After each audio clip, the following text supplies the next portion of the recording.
Akkam jirtu hordoftoota keenya kabajamoo. Kun qophii keessummaa ABS.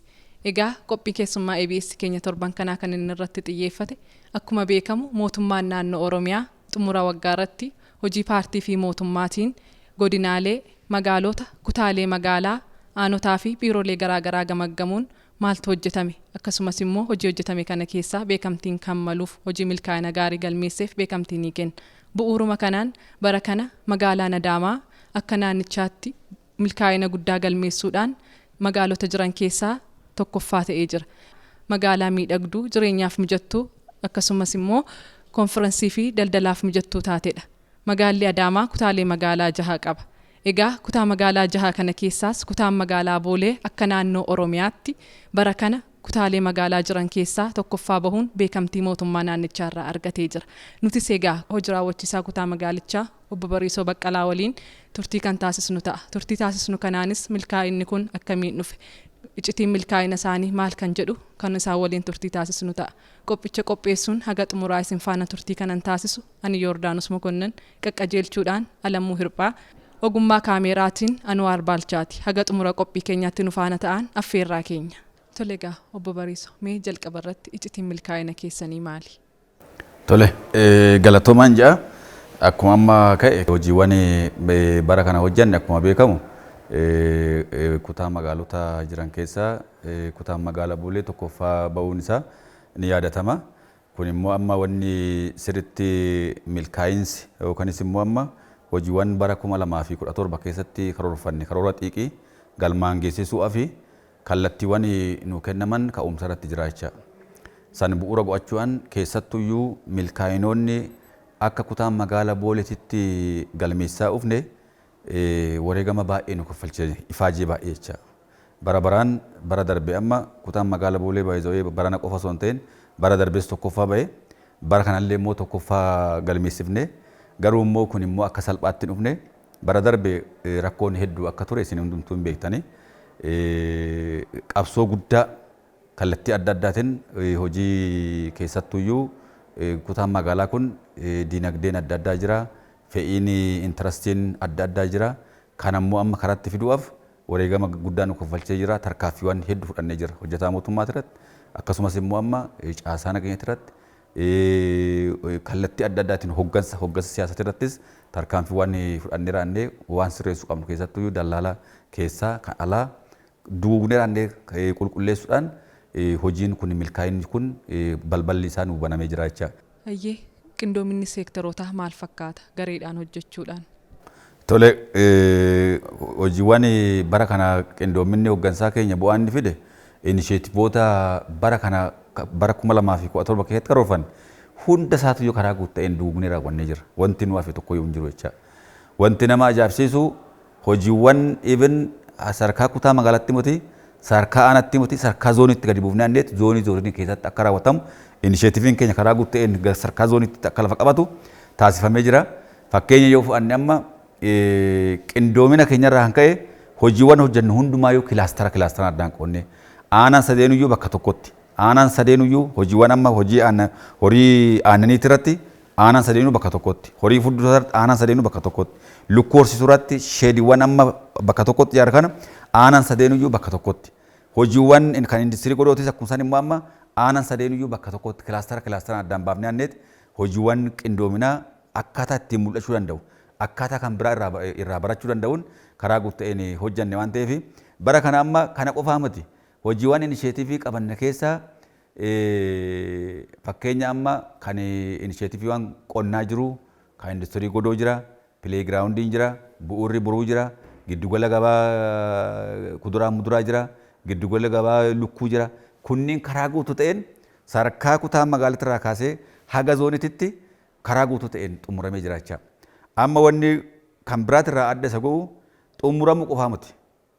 Kan hojjannuuf maaliif keessattuu amma galmoonni gurguddoon sadarkaa magaalaatti hin raawwannaa jennee qabanne keessaa tokko wabii nyaataa mirkaneessuu. Lammaffaan immoo caarraa hojii uumuu. Kana keessatti amma wanni amma sirriitti ilaaluun irra jiru hojiiwwan hojjennu kana amma fayyadamummaa uummataa mirkaneessee jiraayi.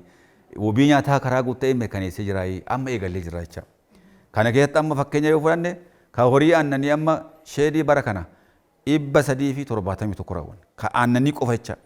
Kan aannanii qofa. Qabatamaan lakkaa'amee karaa guuteen kan isin hundumtuu ijaan arguu dandeessan 371 itti karaa guuteen xumuramee jira. Kan horii aannanii kan amma horii galteen itti galamee haa ta'e oomishni piroodaakshiniin amma gara gabaatitti ba'uu eegalee jiraachaa. Kana keessatti amma fakkeenya yoo fudhanne kan bara darbee 2017 amma kan Adaamaa Investiment Groupiif rakkamnee kennineefi keessaa baane gabaa fi baheeraa ta'etti uummanni karaa guuteen gatii salphaan fayyadamaa jira. Kan nuyi immoo bara kana 2017 immoo amma hojjechaa jirru immoo amma gabatti yoo xiqqaate amma kan horii aannanii yoo xiqqaate liitira 5,000 guyyatti amma sa'aatii kana bahaa jira jecha. Lukkuun amma tajaajila kennuu eegalanii jiru. Kan horii furdisaa amma gabaa fi amma yaatee jira. Hundi isaatuyyuu karaa jiruun tajaajila amma kun kan tajaajila amma fayyadamuu uummataa carraa hojii uumuu keessatti karaa guuteen gahee guddaa taphataa jiru. Kanaaf amma nuyi amma hojjechuu qofa osoo hin ta'in galmoota amma akka magaalaatti qaban san guutummaan guututti milkeessuudhaa fi hojiiwwan amma calqabne kun hoggaa amma bara kana hojjannee bara dhufu keessatti milkaa'ina kanaaf karaa guuteen fayyadamummaa uummataa ni mirkaneessinaa jennee qabanne. Kanaaf as keessatti amma inisheetiiviiwwan bara kana qabanne akkuma amma kaase kana karaa guutuu ta'een 100% milkeessinee jira. Milkeessuu qofa osoo hin ta'in immoo amma sheedii ijaaruu qofaa miti oomisha achi keessaa bahu karaa guutuu ta'een gabaatti baafnee qaala'insa jireenyaa karaa ittiin tasgabbeessuu danda'uun uumuu keessatti gahee guddaa taphata waan ta'eef amma industirii godoo keenya yoo fudhattan haayilii bakka karaa guuteen karaa walitti hidhamiinsa qabuun hojiitti galamee ta'e amma yeroo ammaa kanatti amma maashinoonni adda addaa assembil ta'aa jira. Kun immoo karaa guuteen kan industirii godoo kan kilaastarri daabboo jira, kilaastarri daakuu jira, kilaastarri zayitii jira, kilaastarri gaarmentii jira. Kunneen karaa guutuu ta'een wandoo isaa fixee piroosesii isaa fixee gara gabaatitti yoo kan ba'u taate as keessa akka kutaa magaalaa booleetitti hojiin hojjenne qofti magaala kanaaf karaa guuteen gahaa jennee xamanna 100% wanni amma sirriitti laaluun irra jiru hojiiwwan hojjenne keessatti wanti sammuu keenya illee itti gammadu wanti hooggansi itti gammadu hojiiwwan hojjete kana argeeraa ta'e uummanni yoo irraa fayyadamu deebisee immoo abbichi yoo irraa fayyadamu bu'aa hooggansa kana bu'aa yaadama paartii keenyaa waan ta'eef kana keessatti immoo karaa guuteen wanni amma asitti laallu akkuma kaafnu kana inisheetiivii sheedii ijaarree kan keessaa osoo hin ta'in kan bara darbeetis fayyadamummaa uummataa mirkaneessuu itti fufiinsa akka qabu taasisu kan bara kanaatis immoo amma bira dabaree jennee kan 2017 karaa guuteen sheedii ijaaruu qofa osoo hin ta'in galtee galchisiifnee fayyadamummaa kaayyoo barbaadamu saniif akka oolu kana karaa guuteen duukaa bunee aanneetti kan hordofaa jirru. Wantoonni gaammoo walitti deddeebi'anii bara kana milkaa'ina hojii keenyatiif kan sadarkaa kanaan nu ga'e inisheetiiviiwwan akka yaadama muummee keenyaan yaadamanii kalaqamee gadi bu'ame kana karaa guutuu ta'een gadi bu'amee akka hojiitti hiikamu taasifnee jirra. Kun milkaa'ina guddaa. Keessattuu lafti lafee dugdaati jedha Oromoon gaafa mammaaku. Bishaanuu lafaatiin wal qabatee akka kutaa magaalaa kanaatti gaamee hojii fakkeenya ta'ee jira kan jettan nuuf kaasa. Tole fakkeenya yoo fudhanne seektaroota keessaa kan seektara lafaa fudhachuun ni danda'ama. Akka kutaa magaalaa Booleetitti hojiin amma lafaa bara darbe irraa kaasee bara darbe kaadastara keessa galchuudhaan hojii guddaa hojjennee raannee tokkoffaa baanee jira. Seektaraalii jecha. Bara kana immoo amma hojiiwwan amma bakka amma alseerummaan itti dagaage guutummaan guutuutti dhabamsiisuudhaan hojiiwwan keenya karaa guuteen hojiiwwan amma fakkeenya yoo fudhanne aanaa dhakaa adii yoo fudhanne 90% alseerummaan kan ijaarame. Isa san karaa guuteen diigneet bifa addaatiin aanaa ijaarree jecha. Kana keessatti galii achirraa bara kana bichaa arganne miliyoona 176 olitti achirraa sassaabannee kanaa olitti immoo amma kaayyoon shinshaanotis hin beekama waan ta'eef maaliif shinshaanoon geggeeffamaa yoo jennu alseerummaa warri amma ayyar kaartaa qabu warri suura qilleensa qaban achumatti karaa guuteen abbummaan akka mirkanaa'uuf gara biraatiin immoo galii mootummaa achirraa sassaabnee annee galchuu akka dandeenyu karaa biraatiin immoo magaalomsuu hojii qabatee magaala pilaanii magaalichaa akka eeggatu taasisuu keessatti gahee guddaa qaba waan ta'eef as keessatti akkuma beekamu hojiin amma gara lafaatiin hojjetame bara kana gara tokkoon alseerummaa dhabamsiisuudhaaf kaadastarri keenya gahee guddaa taphatee jira. Bara darbe hunda isaatu iddoo qabsiisnee jira. Bara kana immoo amma iddoowwan immoo SP structural pilaanii magaalichaa hordofnee aannee magaalumsuu keessatti aanaa karaa guuteen gara magaalaatti fiduu keessatti hojiin kanan jedhamne hojjetamee yeroo amma kaatetti aanaan dhakaa adii ammoo deemtanii ilaaltanii kan tanaan dura amma caraqaan mana caraqaatiin hundi isaatu yoo ta'e mana caraqaa san hunda isaa dhabamsiifnee diigsifnee yeroo ammaan kanatti shana shanneeraannee hojii regulaarizeeshiniitiin iddoo qabsiifnee abbaan mirgaa lafa isaatti irratti dhufaatee abbaan mirgaa akka danda'u karaa guutuu ta'een mirkaneessinee fi kan yeroo ammaa kanatti amma daandii keessaa kan hojjechaa jirru waan ta'eef karaa kanaan kan deemaa jirru. Gama misoomaatiin hojiileen hedduun akka kutaa magaalaa kanaatti hojjetamuu nu kaastanii jirtu. Nageenyi immoo bu'uura waan hundaati. Gama nageenyaatiin caasaaleen nageenyaa qindeessuu wal qabatee akka kutaa magaalaa kanaatti hojiileen hojjetaman maal fakkaatu mee? Tole gara nageenyaatiin yoo laalle kutaalee magaalaa jiran keessaa kutaan magaalaa Boolee hojii nageenyaatiin adda durummaan hojiiwwan hojjechaa dhufeen sadarkaa tokkoffaa qabatee hojii hojjechaa jira. Kana keessatti immoo amma wanni amma sirriitti ilaallu maal amma naannoo isaatti hojiiwwan hojjetaman. Hoggoota lamaanii miti tanaan dura amma hanni adda addaa hanni xiqqoon iddoo adda addaatti zoonii tokko keessatti ni mul'ata. Yeroo ammaa kanatti garuu qindoomina caasaa cimsuudhaan iddoowwan immoo rakkoowwan keessoo bakka jirutti immoo amma tarkaanfii fudhannee sirreessinee caasaa karaa addaatiin ijaaruudhaan hoggansa karaa addaatiin naannoo san jiru ijaaruudhaan hoggoota lamaan kana uummanni karaa guutuu halkan guyyaa akka barbaadetti sa'aatii 24 deemee oolee galuu akka danda'u hojii misoomaa irratti hojii siyaasaa irratti bobba'ee hojii isaa hojii dhuunfaa ta'u hojii waloo haa ta'u karaa guutuu hojjechaa akka jiru kana qaamni kamiyyuu hin beeka. Kana keessatti garuu wanni amma sirriitti ilaalu jiru caasaan nageenyaa amma hojiiwwan keessatti hojjetaman hojiiwwan alatti hojjetaman jennee addaan baafne hojiiwwan alarratti hojjetaman karaa opereeshiniitiin sadarkaa daangaan asiin karaa guutuu karaa minjaariitiin asiin karaa boosatiin hojiin bal'aan karaa guutuu karaa caasaa keenyatiin ramaddiin bobbiin kennamee fi bal'inaan hojjechaa jiru. Kana alatti immoo amma isaan qofa osoo hin ta'in hojiin immoo amma keessaa immoo amma zoonii keessatti eegumsi dhaabbii eegumsi sochii akkasumas immoo amma sakatta'iinsi opereeshiniin geggeessuudhaan hojiin milkaa'ina qabu hojjetamee jira. As keessatti amma qindoominni naannoo kana jiru gaachanni sirnaa akkasumas milishaan caasaan keenya poolisiin karaa qindoomina qabuun TPH'n karaa qindoomina qabuun karaa wal dubbisuutiin hojiin bal'aan hojjetamee jira. As keessatti amma xiinxala geggeessaa tarkaanfii olaantummaa seeraa mirkaneessaa fudhachaa dhufneen kutaan magaalaa kun akka tasgabbaa'u kutaan magaalaa kun immoo amma alseerummaa keessaa bahee gara hojii misoomaatti fuula isaa akka deeffatu hojiin siyaasaa bal'aan irratti hojjetamee jira. Kanaaf kana qofa osoo hin ta'in even daangaa irratti amma caasaa keenya cimsinee meeshaa gahaan ijaaree jira jecha. Meeshaa waraanaa gahaan ijaaree jira. Hojiin bal'aan uummanni kun nagaan tasgabbaa'ee hojii isaa akka hojjetu. Keessattuu amma xiinxala geggeessinuun alseerummaa yoo dalagames fuulli haaraan yoo seenes immideetilii yoggusan qabama inni to'atama jecha. Tole egaa qophii keenya gara xumuraatti fidaa jirra. Mee hawaasa kutaa magaalaa kanaatiif ergaa qabdan xumura irratti dabarfachuu dandeessu? Hawaasaa fi ergaan nuti qabnu yaa waliin jirra waan ta'eef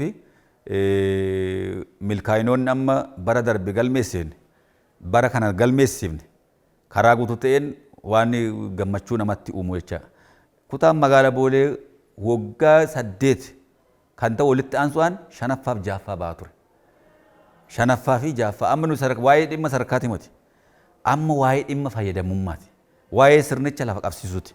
Waa'ee sirna mootummaa sirna Oromoo itti fufuu fi itti fufuu dhiisuu irratti kana karaa guutuu ta'een wareegama kaffaluu qabnu kaffallee annee akka irraa fayyadaman taasisu. Sirnicha keenya luka lamaan akka dhaabbatu taasisu. Kana keessatti amma hoggoota lamaan kana keessatti amma erga amma riifoormii geeffamee gamana dhufnee kutaan magaalaa kun gara fuulduraatti fiduu keessatti wareegama guddaa kaffallee jira. Kana keessatti immoo amma hawaasnis wareegama kaffalee jira, dargaggeessi wareegama kaffalee jira.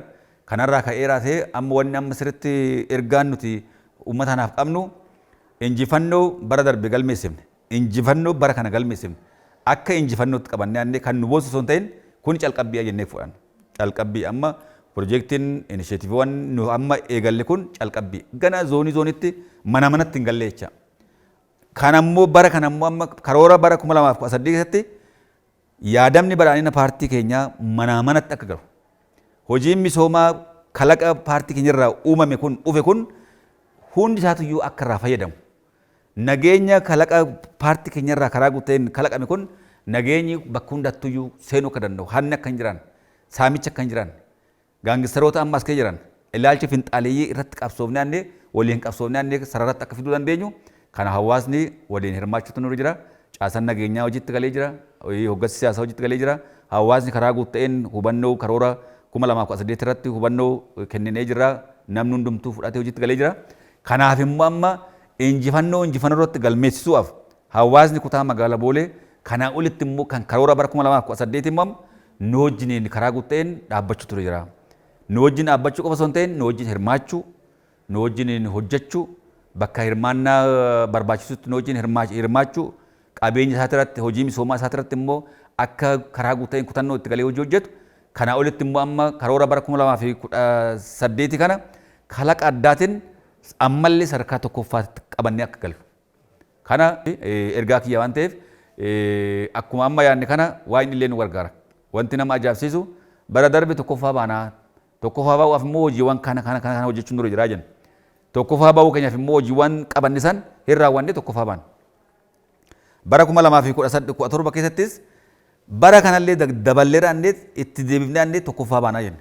Tokkoffaa bahuudhaaf immoo karoora 2017 irraa raawwii isaatirraa wanti barachuun nurra jiru kana jennee qabannee akkaatuma saniin immoo amma wantoota immoo tokkoffaa nu baasuu danda'an adda durummaan raawwanne jecha. Karoora bara 2018 immoo amma kalaqa addaatiin raawwanna. Karaa addaatiin jecha. Karaa hawaasni ittiin fayyadamuu danda'u. Hunda bira karaa ittiin gahuu danda'uun raawwanna waan ta'eef kan ammoo hawaasni kutaan hawaasaa adda addaa kana beekiraatee caasaan nageenyaa dargaggeessi kutaan hawaasaa jaarsi jaartiin daldalaan hawaasni kutaa magaalaa kana keessa jiru umurii isaa hojii misoomaatiif gahee hundumtuyyuu hojii kana hojii misoomaati irratti hojii misoomaa akka milkaa'u, hojii siyaasaa akka milkaa'u, hojii nageenyaa akka milkaa'u, inisheetiiviiwwan keenya hundumtuyyuu karaa qabanneen akka milkaa'uu fi hojiiwwan rakkoowwan bulchiinsa gaarii immoo amma hiikuu keessatti nu hundumtuyyuu wal qabannee aannee gara fuulduraatti tumsa akka goonuun ji'a. Hayyee obbo Bariisoo yeroo keessan qaalii nuuf kennitanii turtiin waliin taasisuu keessaniif galatoomaa. Iccitii milkaa'ina keenyaa waliin sheer gochuu keenyaaf isinis galata guddaa qabdu ulfaadhaa galatoomaa isiniin ji'a. Maqaa kiyyaa fi maqaa kutaa magaalaa Booleetiin ulfaadhaan isiniin ji'a.